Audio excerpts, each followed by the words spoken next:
la fin du cas pratique numéro 4, nous avons transféré notre dossier de photos sur notre clé USB. Nous supposons que nous ne travaillons pas toujours sur le même ordinateur, qu'il est donc important que nous sachions transférer un dossier d'un ordinateur à un autre.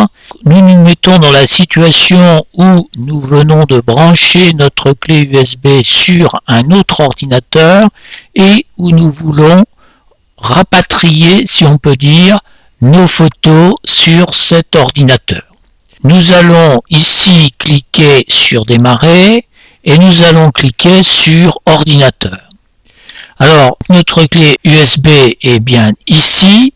Il faut comprendre, autant dans un sens, c'est facile parce qu'on sait qu'on l'envoie sur la clé USB, autant dans l'autre sens, il faut essayer de comprendre où on va mettre ces photos. L'ordinateur est composé d'un disque dur. Un disque dur, c'est ce qu'on a ici, disque dur. Il peut y en avoir parfois plusieurs, enfin des partitions, mais c'est pour ça qu'ils le mettent au pluriel. Sur celui-là, donc c'est un ordinateur, c'est un disque dur unique. Un disque dur, c'est quelque chose qu'on ne voit pas en dehors des fenêtres. C'est un appareil électronique qui est intégré à l'ordinateur. C'est une espèce de machine sur lequel c'est un peu comme un tourne-disque, avec une tête de lecture et d'enregistrement et une pile de disques sur lequel les données sont enregistrées.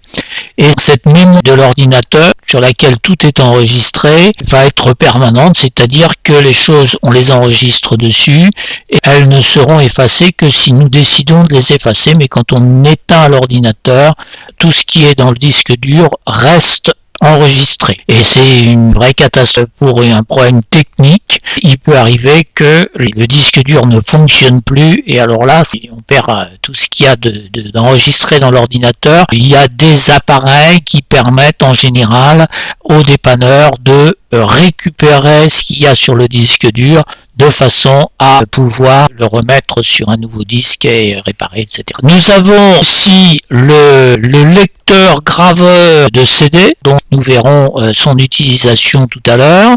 Et puis nous avons les rubriques. Les rubriques ou la bibliothèque, ce qu'on appelle la bibliothèque, et les rubriques sont spécialisées. Donc une rubrique générale qui s'appelle Documents, une rubrique spécifique pour les images, une autre pour la musique et une autre pour les vidéos. Nous qui ramenons avec notre clé USB un dossier d'images, un dossier de photos, nous allons les mettre dans la rubrique images de l'ordinateur. C'est le plus logique. Donc nous ouvrons la clé USB, donc deux possibilités, soit un double clic ici, soit plus simplement un clic simple sur disque amovible. Nous avons notre dossier chaton. Nous allons faire un clic droit dessus, un clic avec le bouton droit, et nous allons couper, c'est-à-dire que nous enlevons le dossier de la clé USB. Si nous faisions copier, nous ferions une copie, donc nous le garderions dans la clé et nous en aurions une copie dans l'ordinateur. Ici, nous décidons de le couper, c'est-à-dire que nous allons le supprimer de la clé USB pour l'emmener sur l'ordinateur. Maintenant, donc nous allons cliquer sur la rubrique images et nous allons ici faire un clic droit dans une zone n'importe laquelle et nous allons coller. Voilà. Le dossier chaton arrivé dans la bibliothèque, dans la rubrique images, et si nous retournons sur notre disque amovible, sur notre clé USB, eh bien nous n'avons plus le dossier chaton. Voilà. Donc c'est la différence qu'il y a entre un copier-coller et un couper-coller. Donc le couper-coller enlève et remet ailleurs, et alors que le copier-coller fait une copie et on l'a aux deux endroits. C'est à vous maintenant de faire cette opération, de repérer donc sur votre ordinateur les différentes rubriques, les différents lecteurs, et surtout de déplacer votre dossier photo de la clé USB vers la rubrique images de l'ordinateur. Bon courage!